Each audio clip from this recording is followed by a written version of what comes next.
doesn't develop them. Yeah. And I do that too, except that I am careful to make my statements annoying. It takes a lot more. Anyway, as I say, I was very lucky to grow up in a society where there were no classes of any sort. You get the sense, by the way, multitude means universality. The feeling, that's what the emotion of multitude is, means this is the condition of man, this is the way it is. The undergraduates at Cambridge are appalling. Naturally, there are a few bright ones. But not any more than in Canada. No more than in Canada. It was awful. As a place to grow up in. Oh. No, I was right. And this, he says, comes from using two actions, one against the other. I was very lucky to grow up in a society where there were no classes of any sort. And the double action gives you the emotion of multitude. This is the way it is for everybody. That's what the emotion of multitude is. Feeling of universality, archetypal. My concern is conversation in which I make the discoveries. I make most of my discoveries while talking, not while writing. Well, for example, when I look up the word read and find that it means to guess, I couldn't bear to multi-locational art. Anything I've ever. Well, that's fascinating. I have no desire to move into the world that I understand so well. So Xerox, the electric thing, is a complete revolution. And that's precisely why And it's away from the eye. I do not wish It's all back to the ear again. to move into it. It's all acoustic. Because I understand it, I much prefer the old mildewed world of the 18th century book.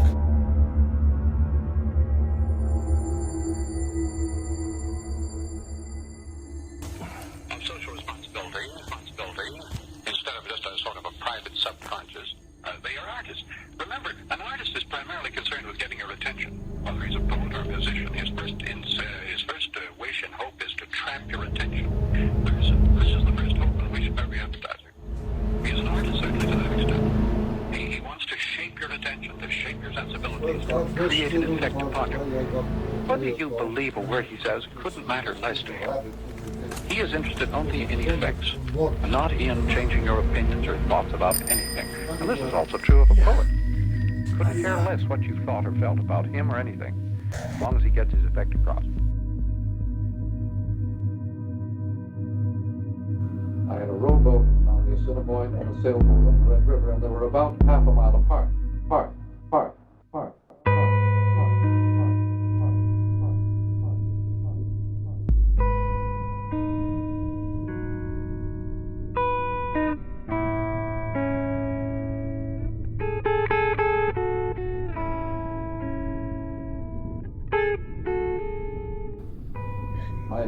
So on the way to school, I could stop off and row my boat for a while on the one river. And when I went after school, after I finished delivering my papers, I could go down to the Red River and sail. And I did these things all the time. How old were you then?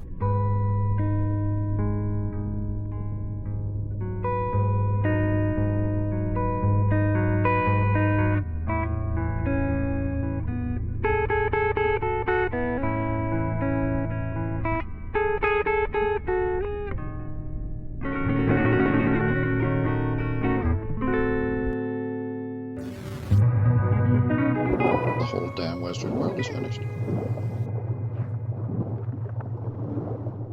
Everything that happened 2,500 years ago with the discovery of writing, at least phonetic writing, every pattern that developed from that world of the visual orientation of man, all the laws, all the philosophy, all the individuality, all the civilization, literally civilization, the idea of the citizen that grew out of that world. The Chinese ideogram is a wonderful instrument of unified sensations.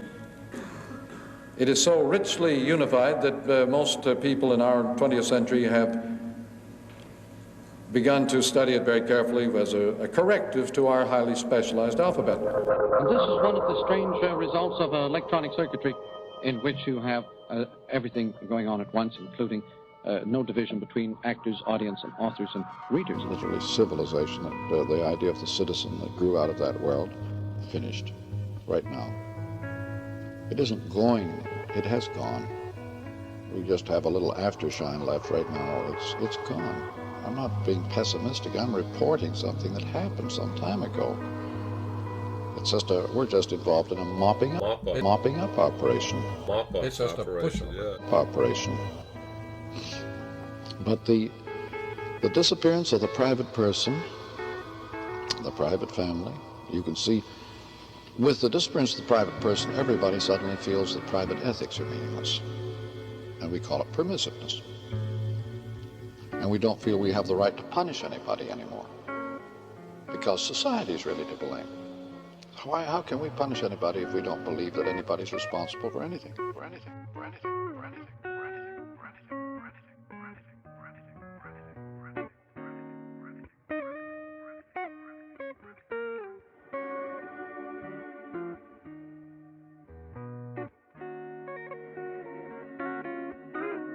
The Newfoundlander said, recognized around the world, I'm a rancher. but not at home. I have 40 acres in Newfoundland, and I grow a great variety of things there. And he said then in turn, what do you do? About happiness or about the childhood and so on. When I was a kid, I spent a lot of my time building boats. Oh, yeah? Yes, I was a carpenter. I thought I was an engineer, and I went into engineering. Yeah. Well, we started pre-engineering. He was in the second year of a 5-year course. These are little iconic juxtapositions, overlays. So I sat in 4 weekly seminars with him. There are always seminars in which the instructor never quite kept control of McLuhan's tendency to take command. It was very interesting. I'm delighted to have an opportunity to broach these subjects in a group like this. And I'm not wanting to take over the show. You go ahead. How will right now be transmitted later?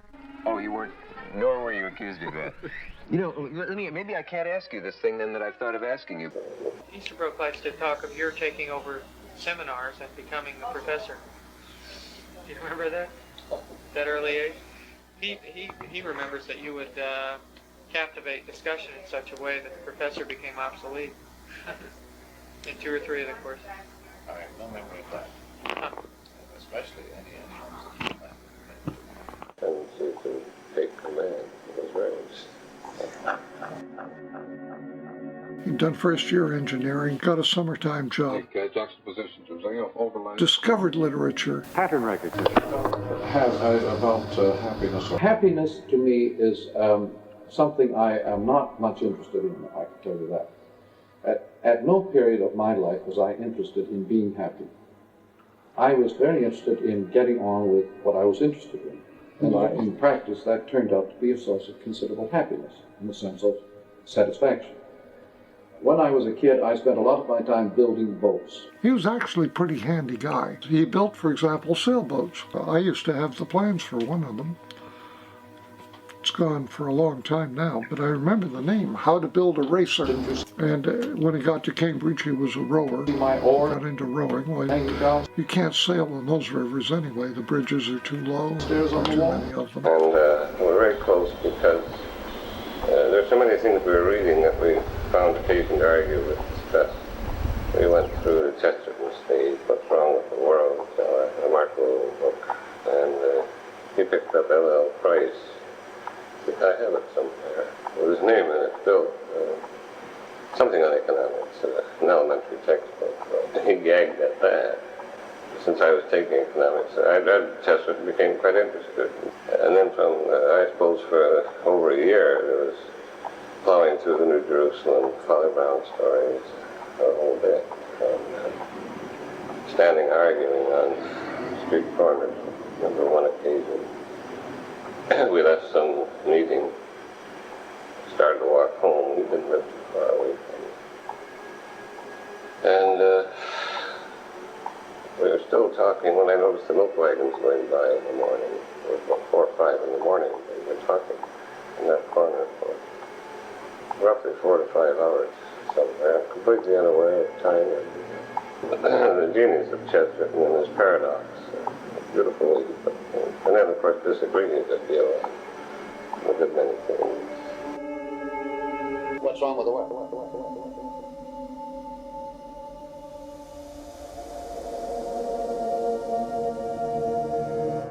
See, I was studying the effects of the church in literature, in history, in society. That's when?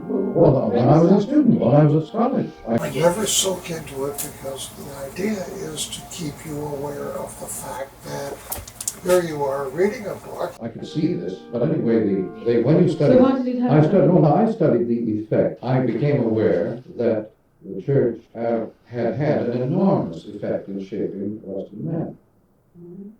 I became aware of what the church claimed to be. Now, I had no religious belief at that time at all. I was an agnostic. Mm-hmm. But I finally decided that if the church is what it says it is, you are also told how to test that hypothesis.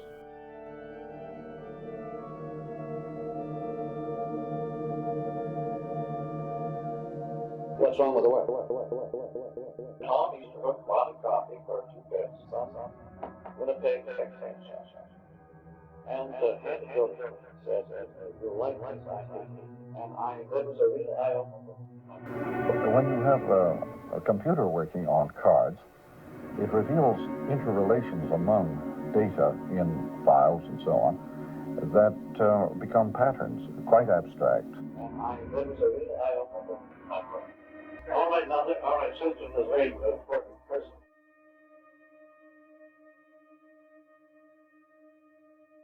To mention, here is a man who knew more about mobile fidelity than any person. Chesterton's essays, anything we ever wrote, was always based on intense awareness of a public purpose beyond hope. He always assumes that the public is absolute. But we now live electrically in a non-Euclidean world. The Euclid has been phased out because the eye has gone back into the rest of the sensorium. All situations are made up of an area of attention called figure, and a larger area of inattention. Now, the world of the icon is a world of abrupt interface, without gradations, no chiaroscuro. And this is a world that is happening on many fronts. And when you have these interfaces, you have happenings, you don't have a storyline. We'll come back to that in a moment. Called ground. They always assume he never stops trying easy, totally, that they were much of erudite. But his own wit, his own perception, his entire form of development. So that's where I got the fact that Mr.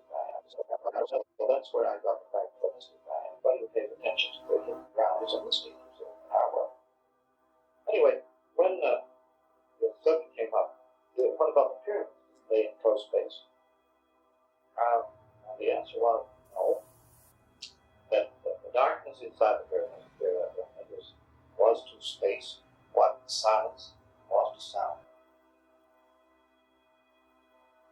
And was not enclosed at all.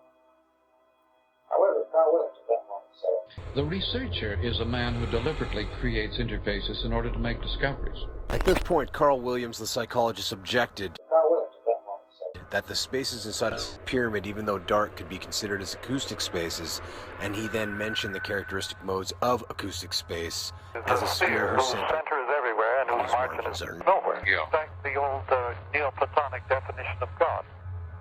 He deliberately sets up situations that will mutually irritate one another until they suddenly get a flash inside. Yes. Previously on McLuhan Unclaimed. The darkness inside the pyramid was to space what silence was to sound. And was not enclosed at all. Pattern recognition. However, Carl Williams at that moment said, well, that would be incorrect.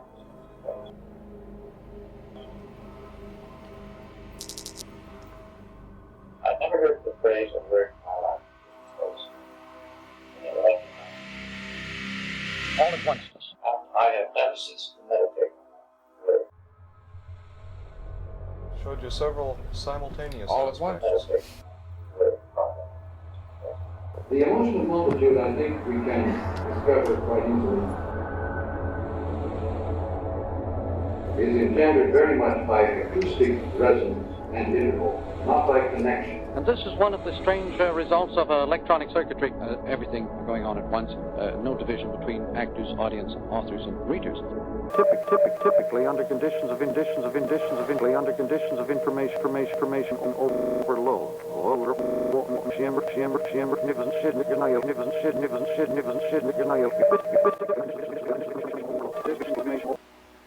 In your experience, because having been close to school friends and so on, and never to see them after, say, certainly not after the age of 16 or so, never to see them again.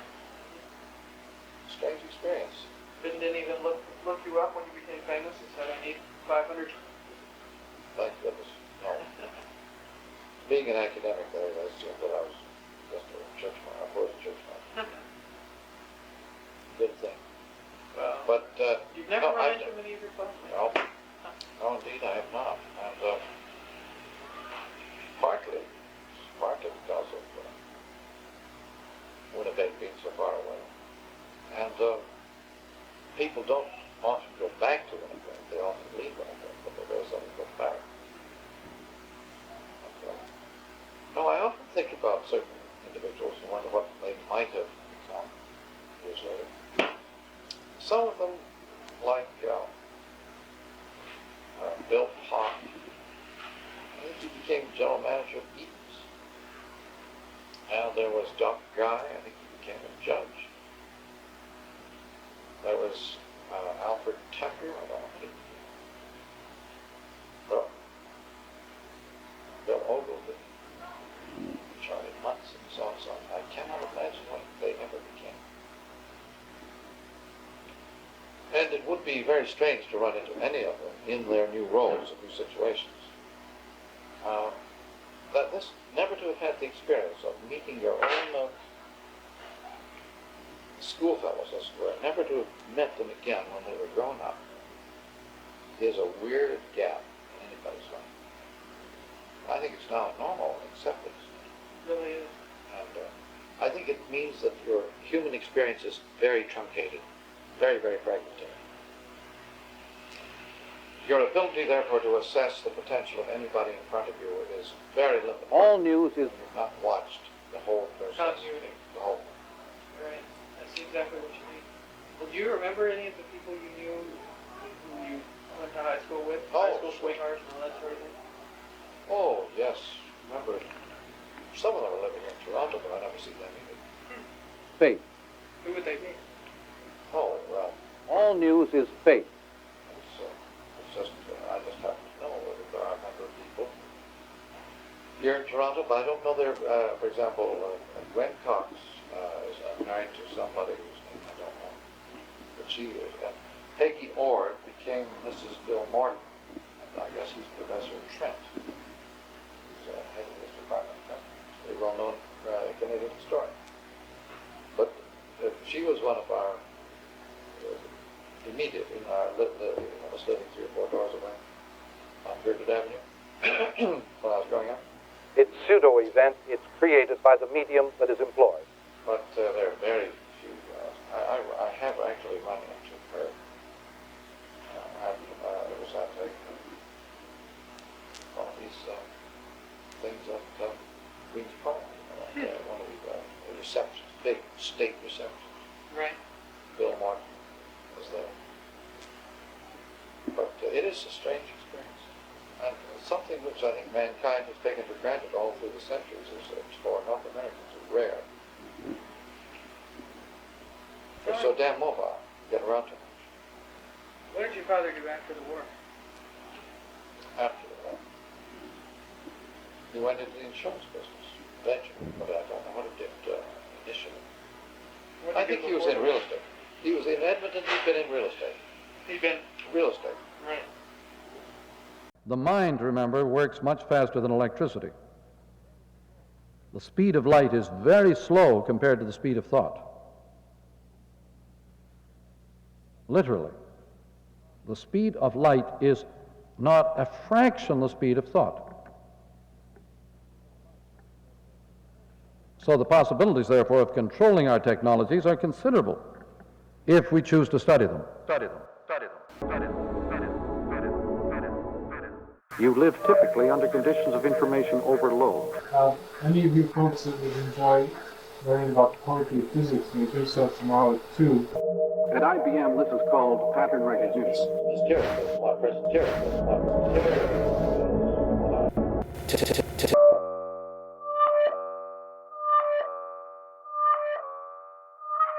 That really becomes apparent with Carl Williams being the person that told them about acoustic space.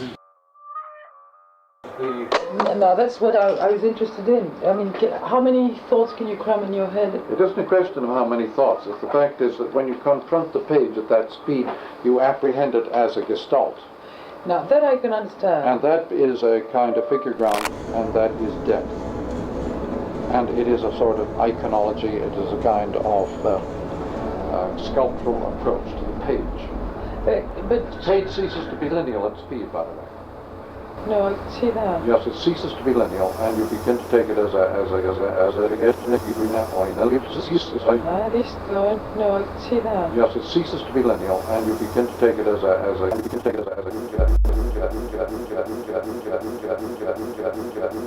Right there about your style. And your famous quote about, to your friends about most things you can read the first paragraph and you can fill in the rest yourself. Therefore, in your writing, that's not true, because each line is better than, and that's the reason. Each line is a new discovery, yes. And that's why people can't take that much into the book. I mean, if you That's wrote right. one page and published it, it would be a book. It's one book, but one book per page. Mm-hmm. And any book I know of can be put on one page. So, now, let me just ask you. I mean, any classic. I Descartes can be put on one page. So can Plato. And Aristotle. Everything they ever had to say can be put on one page. Wait, let me just ask you this then. Then you must have anticipated the reaction of an audience to the style of your book because you realized that they were used to reading I expect them to be enraged, yes.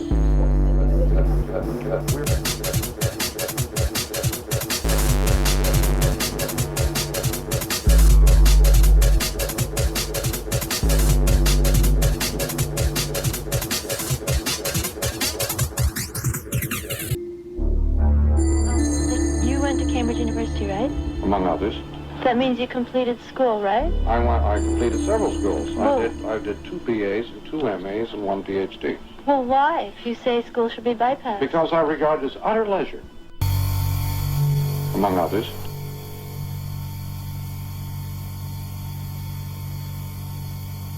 This was the Broadway campus of the University of Manitoba in Winnipeg. Today, no one of the citizens is aware that this is the origin of the Winnipeg School of Communication. Among its members, Samuel Don Ichi Hayakawa, Irving Goffman, William Ormond Mitchell, Rupert Clendon Lodge, Horace Noel Fieldhouse, Henry Wilkes Wright, and these 3 guys, Thomas Easterbrook, David Carlton Williams, and Herbert Marshall McLuhan. For 4 of the 5 years McLuhan attended the University of Manitoba, he would walk over the Osborne Street Bridge to attend classes taught by Lodge, Fieldhouse, Wright, and others at the downtown Broadway campus, currently invisible.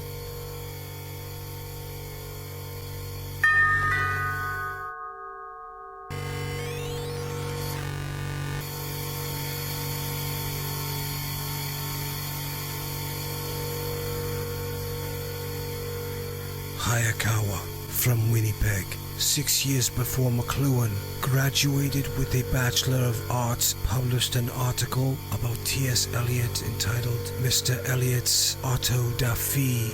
Both worked at the University of Madison, Wisconsin in the mid-1930s. His essay, The Revision of Vision. The book, the future of the book, is very much in the order of book as information service. Ideas. I mean, yes. he just does this kind a lot of his books are almost a pastiche of quotation, aren't they? Right, and he takes great pains to let you know that he's not saying that he did all this by that's very himself. But he does have this kind of quality of monomania, and I think that's one reason he picks up adherents so fast, because he is a very serious person without being arrogant face-to-face. Yeah. And I never will forget being in the offices of Howard Gossage, who was really his great, one of his great heralds in the West Coast. And there were about 6 or 8 of us sitting in Howard Gossage's office with McLuhan sitting around a table. At that same time, over across town, I think in the Hilton Hotel, there was a big meeting run by Dr. Hayakawa, the semanticist. And this was a conference on general semantics with about 1,000 people there. And so someone asked McLuhan, what do you think of the Hayakawa conference? And so he said, well, I'm sure it's fine. You know there's an old saying in the business world, if it works, it's obsolete. And it's only when a thing has become obsolete that everybody is sufficiently familiar with it to make it work. Our motor cars are obsolete long ago, but that means that they are really going concerns. There is more writing today than there was before Gutenberg, more handwriting. Obsolescence does not mean the conclusion, but rather the beginning of the process, as far as everyday life is concerned. This is not ordinarily understood. Most people think obsolescence means the end. It means the beginning. People always live in obsolescent attitudes, obsolescent things, obsolescent technology.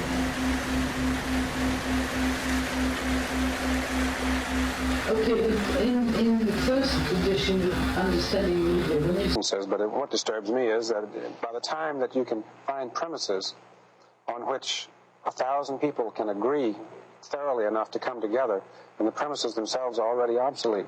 And then it's all over. Very good. Well, thank you very much, Tom Wolfe, for coming on the show with us tonight. This is exactly what I wanted it to be. A little bit of clarification. The rest I can do in the backyard. Appeared as one of 2 introductions to Yogi Kepish's The Language of Vision, published in 1944. At the time, Kepish and Hayakawa were colleagues at the Illinois Institute of Technology. Yeah, but conservative in a progressive way. Well, maybe now is the time. Many. The other introduction was written by Siegfried Gideon, who became McLuhan's mentor and friend after they met in St. Louis in 1943. Siegfried Gideon has a wonderful chapter on anonymous history in Space-Time and Architecture, in which he explains that all the things we do absent-mindedly, without any special awareness of their full intent, these are the things that create environments that, in effect, are anonymous history of our own inner lives. But just as we record the history of our inner lives on our faces,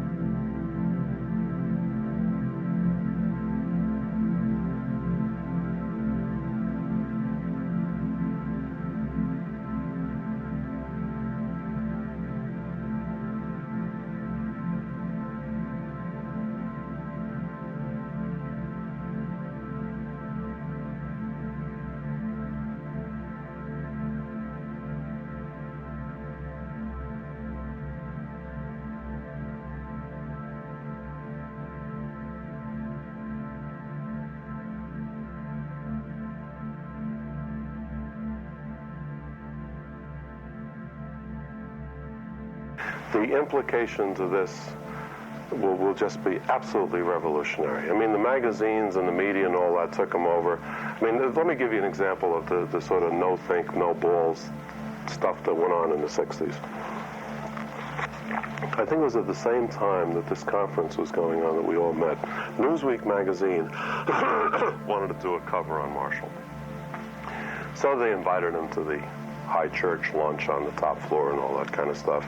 And all the guys that heads of the departments came in, and he had to do his, dog and pony show and things like that. I was there. This is what Harold Innis taught you all about this. The guy has never read Harold Innis. You won't read this in any book except Understanding Media. Oh, no, she will. Bias Communication. Harold Innis has something on paper and paperoos. Yes, sir. Oral tradition emphasized memory and training. We have no history of conversation or of the oral tradition except as they are revealed darkly through the written or the printed word.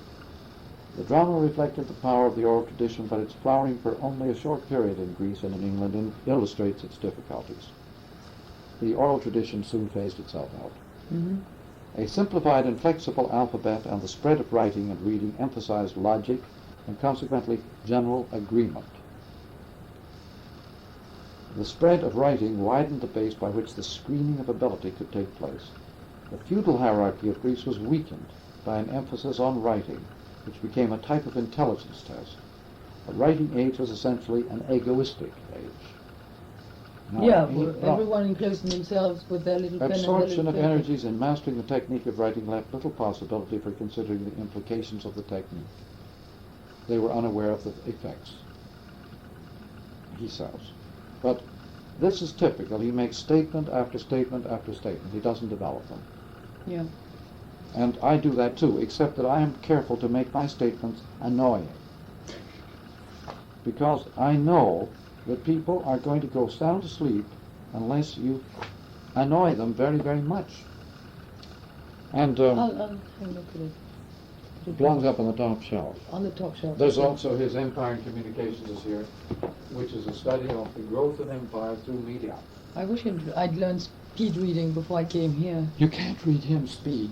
You can't? Oh, no, it's, each one is a separate thought. You take, Well, it's like Pascal. Oh, yes, or La Rochefoucauld.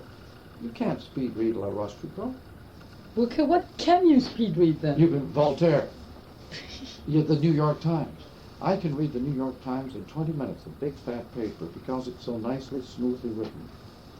But the Globe and Mail takes me an hour. Why? It's all broken up into little pieces. Oh yeah, so it's the going from one page to the next that wasted time. Yeah. Yeah. Okay. Wonderful world. It created civilization. It was a wonderful world. It created civilization in our sense. It didn't create it. It created a tremendous world such as never been seen before in any culture. And it's finished. Why? Because it has been circuited, surpassed, included in a new culture of software, information, or electric simultaneity, which the computer people call software. And this is a world where you have multi-billion-dollar environment of service images, vast affluence, available to children standing up in their playpens watching TV.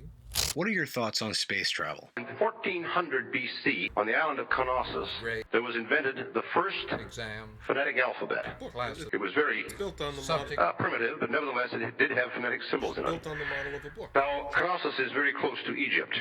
At the same time in Egypt, there was reigning a pharaoh named Akhenaten.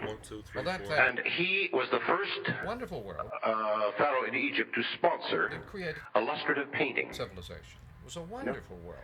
And I found this at the time extremely interesting because I wanted to find out, being convinced that there is a definite parallel between the development of phonetic writing and verisimilitude or visual reality in painting. As soon as I encountered these things, as soon as I encountered either one or the other, I want to find it.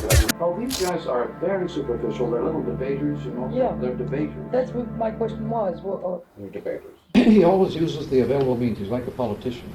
The art of the possible. Occasionally you're caught up on one fact. But sort of. Sometimes I actually make a typographic error. Politics uses what is available. The artist uses whatever he can have and get his hands on.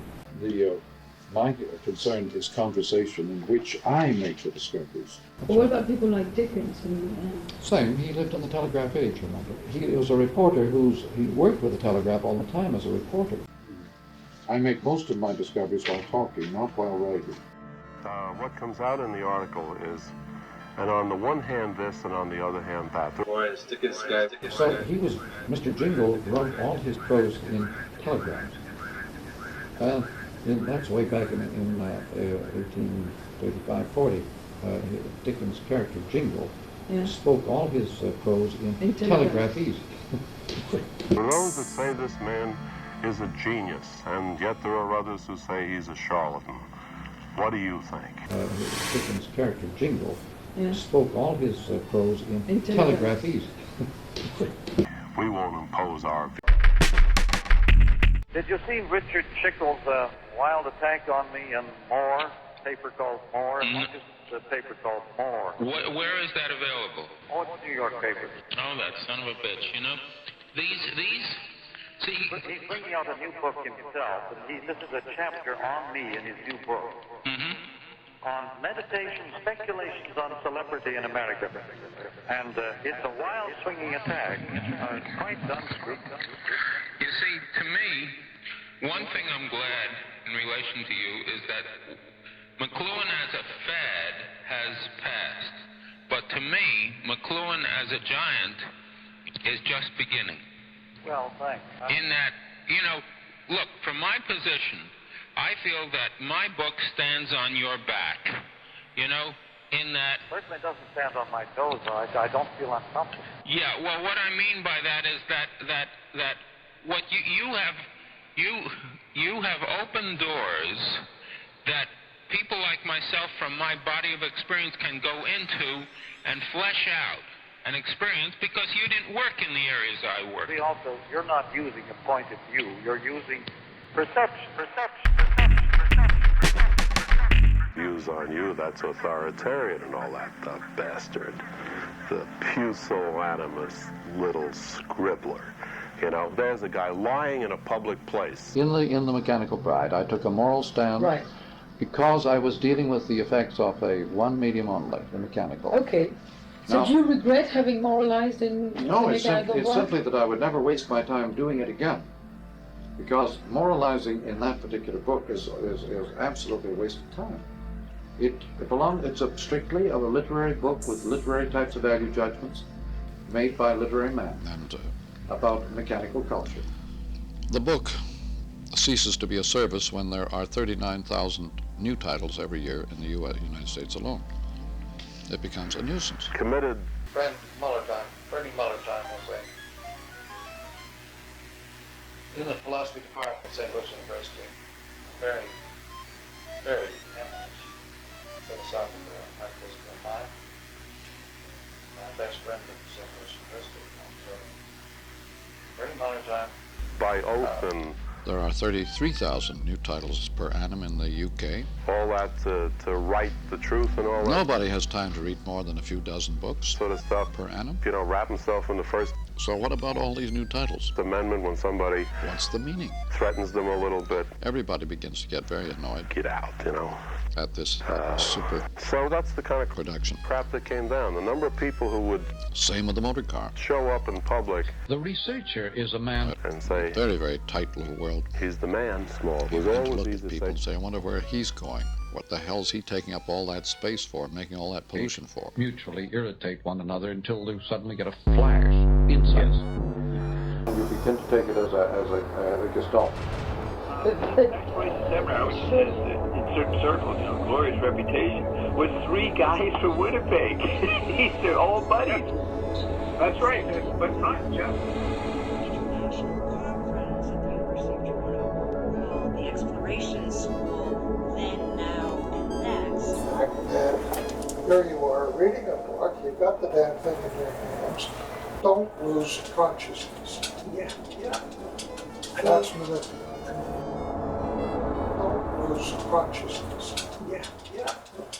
That's manipulative. However, Carl Williams at that moment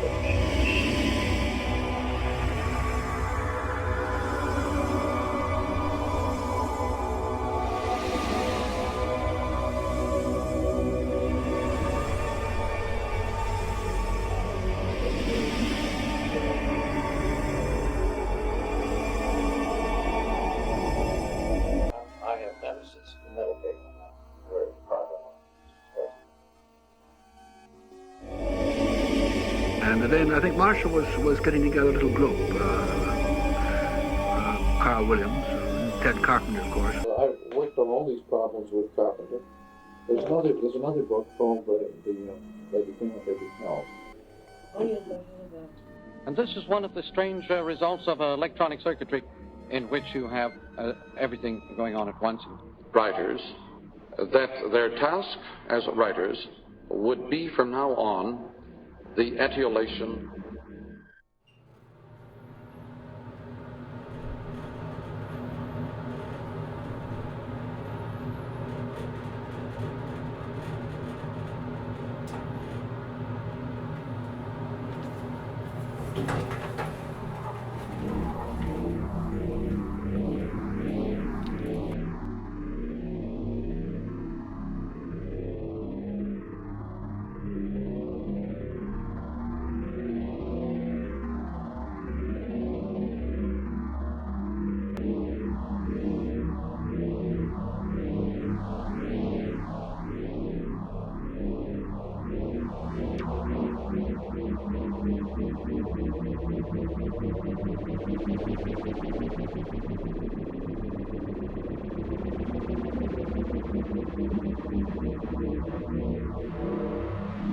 evolving of self-portrait, an image. There was no such impulse or response in the Middle Ages when they had the scribe and manuscript culture, or in the ancient world. It was with the coming of the printed book that people suddenly felt the need to reflect, to bounce their image off this public as a form of self-expression, self-portraiture.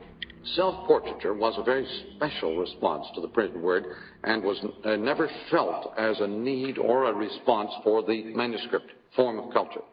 Now, Xerox has brought a kind of revolution into the publishing world. Xerox is the application of electric circuitry to a world which had formerly been merely mechanical and fragmented. Xerox enables, or xerography enables the reader to become publisher. Ted Carpenter, of course, the main one. And Tom Easterbrook, this was the group. We got a grant from Ford Foundation. But they heard some comments at bottom from American sources. I have never seen something else. So that was a very great moment. Discovery of space, as opposed to other forms of space. I'd like to call myself a UFO. An unidentified flying object. Intellectual word. An unclassifiable verb. Well, what I'm famished for, Tony, is a bit of the old... But I'm writing for a public that will eventually like me. Why we care? It may be a long time from now, it doesn't matter. Or they may be here now, but they're very few. Doesn't matter. But I don't use any popular acceptance as a standard for what I do. What we'll learn. I don't measure myself against acceptance or reputation. I'm not interested in having a reputation. You think eventually they will recognize it? The job of the artist is to maladjust the user of the equipment. Otherwise he becomes adjusted and becomes a servo mechanism. You see, when you become paddling a canoe, you become a servant of the canoe. Mm-hmm. When you become completely adjusted to the canoe, you're a robot. You're an extension of the canoe instead of your Yeah. And so this happens with everything we do. The job of the artist is constantly to wake us up. Well, It was Rimbaud's phrase, de règlement de tous les sens. Yeah. This is the job of the artist, to upset you, to keep you off balance all the time. And this is what I do. That's my job. You call yourself an artist. In that sense, yes. Yeah.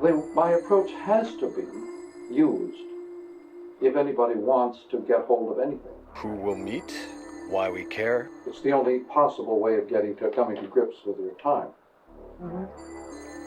Not me. Would actually have to say that what we'll learn. Their eyes have been opened and their ears opened by the way in which McLuhan wrote. I consider Marshall McLuhan one of the great masters of my college years. Lewis, who did the prototype of the magazine and is behind the founding of it, thought of Marshall McLuhan as the person who most defined the culture that we were moving into. Though it seems that many people are talking about it, that he alone had some insights to it long ago before it was ever very real. And the first issue of the magazine, as well as the prototype, had quotes of Marshall McLuhan that seemed to us to have been written just yesterday. So he became... He was a professor, a very learned man who suddenly was caught in the public spotlight, and then was seen everywhere. Suddenly he was in this magazine and that magazine. He was taken up by journalists. People would call him up and ask him questions on all kinds of topics, from the simple to the abstruse and so on.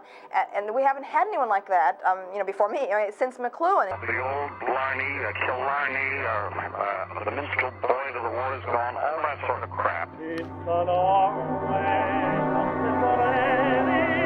from it's a long way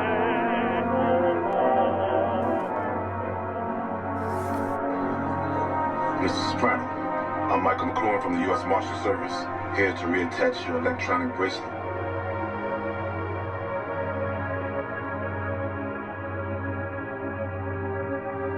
You know, I don't think I've read more than 30 pages in the book yet, and it's how many years? Because I find I can take a paragraph of his and explore it for 10 years. They give you the important jobs, huh? Excuse me, your name's really McLuhan? Right. So that makes you Marshall McLuhan.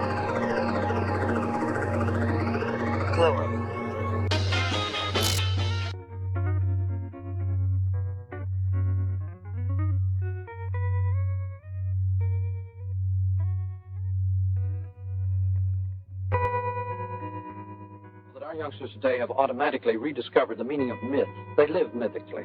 They're still being educated and taught non-mythically, but they live mythically. They experience a huge disproportion or discontinuity between living integral, electrical, mythical lives. And years ago, attracted a great deal of consideration. You were asking what I've been up to. I've been working on the history of Menippean satire. On the history of who? Menippean. That is, I mentioned it earlier, apropos the Dostoevsky book, Bakhtin. Menippean satire includes Lucian, the dialogues of Lucian. It includes the Petronius, the world of funny stories, including the 1001 Nights. Satellites and all circuitry, whatever. These are all Menippean satires. The nature of the material lends itself to each Menippean satire. All of my work is satire. Menippean satire means just using the everyday world as a satire on itself. Weed in a river of mine. That's what the Menippean satire means. Fry uses the term, but he never explains what it means. Well, where did Menippean come from? Menippeus will have a moment. Satirist Tom Lehrer. But anyway, I don't know what words that behind, but using the everyday world as satire. When the everyday world is crammed with huge, multi-billion-dollar artifacts. Let's write that letter to grandchild here, dear. We are still writing the letter. Oh. Dear grandchild, Helix Culpa. As you know, the voting age used to be 18. It will be 3 in your time. 3 years of age is sufficient now to mature a person and to give him a proper quality of senile grooviness. The word groovy used to mean new, as you know now. It means settled in well-established patterns. The kids, the awful struggle is the real pressure cooker situation is the kids who are the natural citizens of this electronic world. Sensory commons. Are also caught in what Tony calls the pencil box world. So you've got the slowest environment and the fastest people together. Now, so that's why the schools are going to get blown out. That is called a gap. A generation gap. People need to meditate on the nature of gaps very much, because between a wheel and an axle you have a gap, and without that gap there could be no wheel. When the grease disappears and the gap seizes up, you've got problems. Now what's wrong with our generation gap is not that there's a gap, but that it is seizing up. It is getting into a hotbox situation. Your pops ain't came through for I'm niggas. just saying, You're doing real bad I'm right just now. saying, We know that thing. In which the blooming wheels won't turn. Our ballot boxes are turning into hot boxes. Our ballot boxes are turning into hot boxes. They're hotting up the political situation, trying to get representatives out of that old box. And it's hotting up and seizing up and will not yield representatives, but only freakouts. Only freakouts. They're hotting up the political situation, trying to get representatives out of that old box. And it's hotting up and seizing up and will not yield representatives, but only this is freakouts. now in the information world. Espionage is the biggest business in the world. No stockbroker can run his business without espionage. No banker can run his business without espionage. Nombre. Huh? Nombre. Every developer has to have espionage. Nombre? No. Every fashion monger has to have espionage about what's coming. No. That's one of Joyce's The whole damn world is run by espionage today. Popular points in his I'm studying the patterns and the effects of these speed-ups. great work. Who gave you that no? Since most of the effects are subliminal, A name is a no. very few people know about them. When you've been labeled, you have been You can have access to any information in the world, anywhere in the world. numbered. Numbered. Nombre. I was a network administrator for the NSA. Prior to that, I was an analyst, and before that, I ran tech support for Microsoft Word. Early that, I worked in various capacities at a KFC in Topeka, and before that, I babysat for my little sister for several summers. They know everything. I saw a database where they were collecting everyone's pants sizes. They know exactly how many almonds that each one of us has eaten.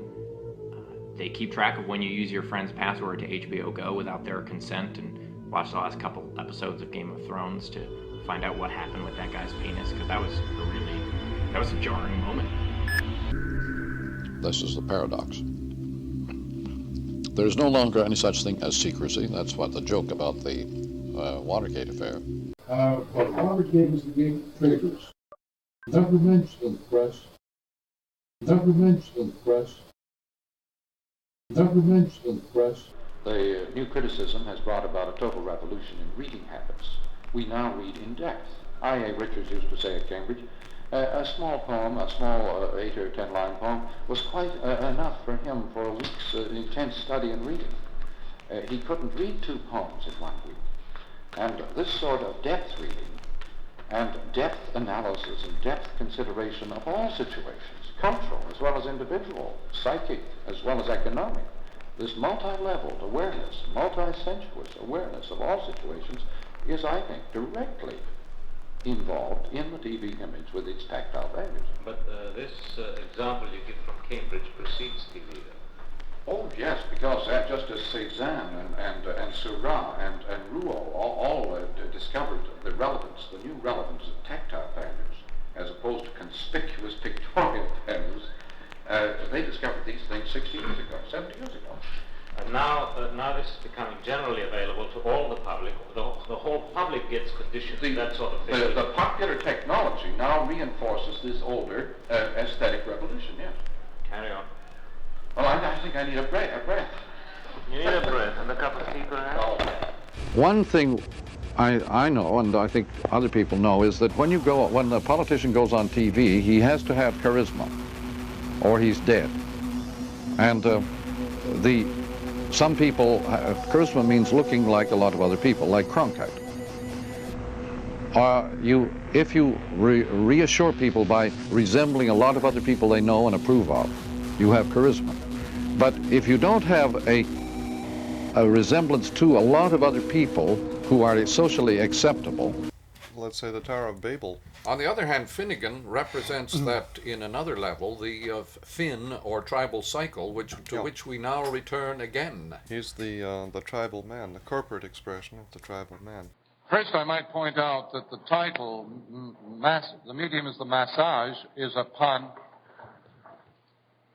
on several levels, including hyphen, mass age.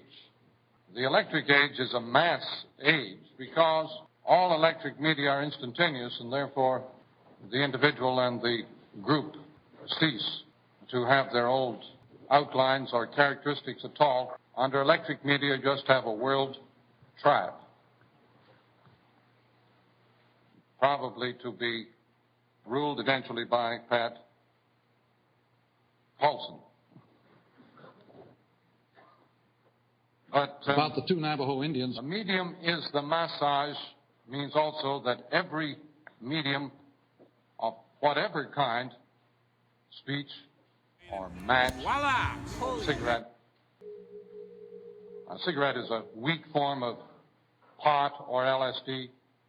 A little inner trip. We're having a little chat across for the Arizona Valley by smoke signal. People who like very quiet. And midway through their chat, smoking is inner trip. The Indians, all native societies indulge in this as an inner trip. The AEC... It's never been studied in our society as an inner trip. He released an atomic charge, but and when the big mushroom cloud cleared pipe away... is more obviously an inner trip than the cigar. One of the Indians sent up a little smoke signal to the effect. But every medium creates an environment. Gee, I wish I'd said that. And that is always invisible. Whereas HCE is the same tribal man broken up into little bits. He's the corporate expression of the public, a group of individuals. But the public as fragmented by mechanical industry and all the visual impulses of writing and phonetic literacy as well. And congregated into great crowds and great cities. Here comes everybody. HCE.